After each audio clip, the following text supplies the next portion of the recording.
Two nuns walk into a bar. The third one ducks.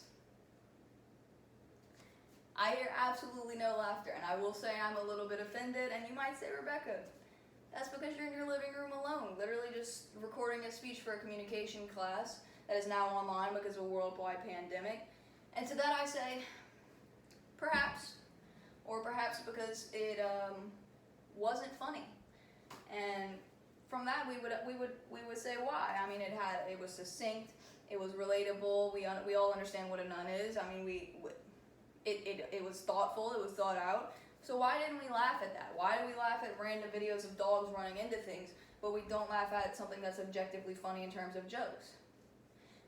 Today, in my speech, I'm going to go over laughter in general and start with why we seek out laughter as a social aspect. I'm going to go into the physiological things that make it feel good, that make us want to seek out laughter. I'm going to go into, and then secondly, I'm going to go into why we laugh at the random things that we do, things that make less sense but still elicit a lot of laughter from us, and just why we laugh at those things in terms of psychology articles and things like that. Starting off with Merriam-Webster's definition of laughter, which I found utterly useless. To show emotion to mirth, joy, or scorn with a chuckle or an explosive sound. So we make explosive sound in response to mirth, or whatever that is. Don't quite understand what that means, but what I did find in terms of useful article information is Wilson D. Wallace's of Reed College's article that states, laughter is a social phenomenon almost as much as language is. So this explains the phenomenon of being with your best friend at 3 a.m. and seeing her just about dying of asphyxiation in the corner, and you continue to laugh and just giggle all night. That explains why that happens. But in terms of that, we see people laughing and we see people enjoying themselves, and psychologically, our brains have that contagious response. Our brains want to relate to that and feel that, and in turn, it makes us more susceptible to laughing at things that we normally wouldn't laugh at. Quite literally, an invitation to feel better, which is super cool in my opinion. Moving forward, feeling better. What do we mean by that? What do physiologically we mean by that? What happens in our brains whenever we laugh? I'm sure all of you have heard the statistics from like WebMD and things like that state that laughter does this for your body and that laughter does this for your brain. But I found that the only ones that were actually scientifically backed up are the following, with some other smaller, non-notable ones. But what I found was blood flow is increased as a result of faster breathing. This just makes sense because whenever you're laughing, you're breathing pretty heavily, which increases things like healing, which is super important. Like, the reason that you get a bruise is because blood is going to that area and it's trying to heal it. So whenever that happens body-wide, it's just a good healing response for yourself. It also decreases stress because you're flooding your brain with serotonin and dopamine, things like that, which makes sense to a lot of you all. I mean, I'm sure y'all have all heard this, but whenever that happens, your immune response is boosted. I mean, your immunity is helped by this because of some science that I don't quite understand, but it does increase your immune response, which is awesome because I don't eat Corona. And then another really cool thing to note with laughter as a social mechanism is it is social, but it is not learned. For example, like blind and deaf people still laugh, which is super, I mean, as humans in that aspect, we are literally hardwired to laugh and give ourselves all of these positive symptoms, which I don't know about you guys, but that just really does something for my quality of life.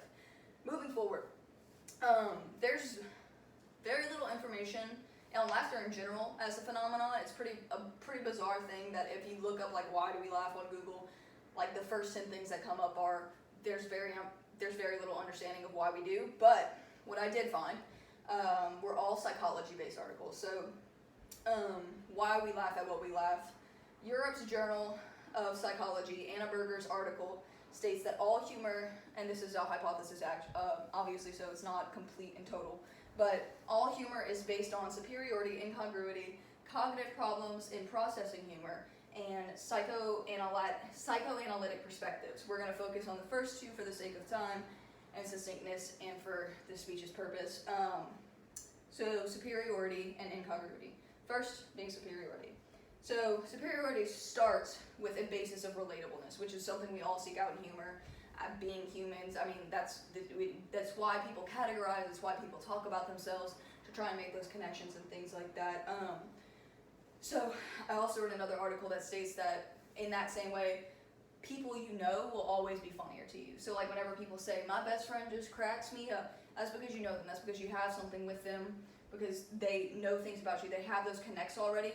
So laughter is just a lot easier in that sense. So it starts with relatability, but then whenever we see, for instance, in this terms, a good example would be if somebody fell over and you watched a video of it and you laughed at it.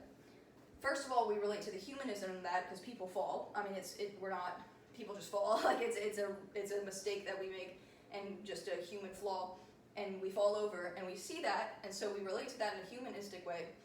But then subconsciously we're going, I'm not the one on the ground right now. I'm not the one with skinny knees. And so that takes us from a relatable place to a place of laughter because we're just not that person anymore. It makes us more comfortable. We laugh at it because it's relatable. Moving forward, incongruity. This takes us from the plane of humor where we seek out relatability, we seek out things that we understand.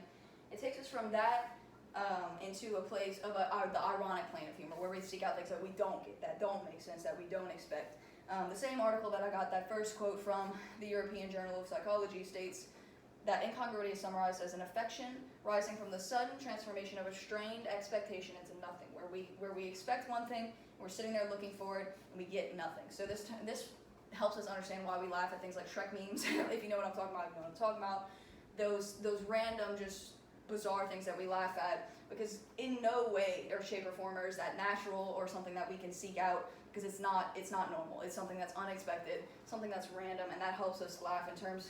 And that same article relates that to our behavior and the way that our mind works, which is the literal definition of psychology. So basically, in summary of that, we are psychologically hardwired to laugh at things that don't make sense. So in general today, collectively, we talked about first why we laugh at why we seek out laughter as a social thing, why laughter feels good and why we want to repeat it, and then I moved on to talk about why we laugh at the things that we do, all of those random things that we can't understand, instead of things that are structured and objectively funny, if you will. And to finish, a piece of personal advice: seek out laughter if you can. It scientifically is good for you, as we discussed today, and there's no reason that you shouldn't spend your time doing it.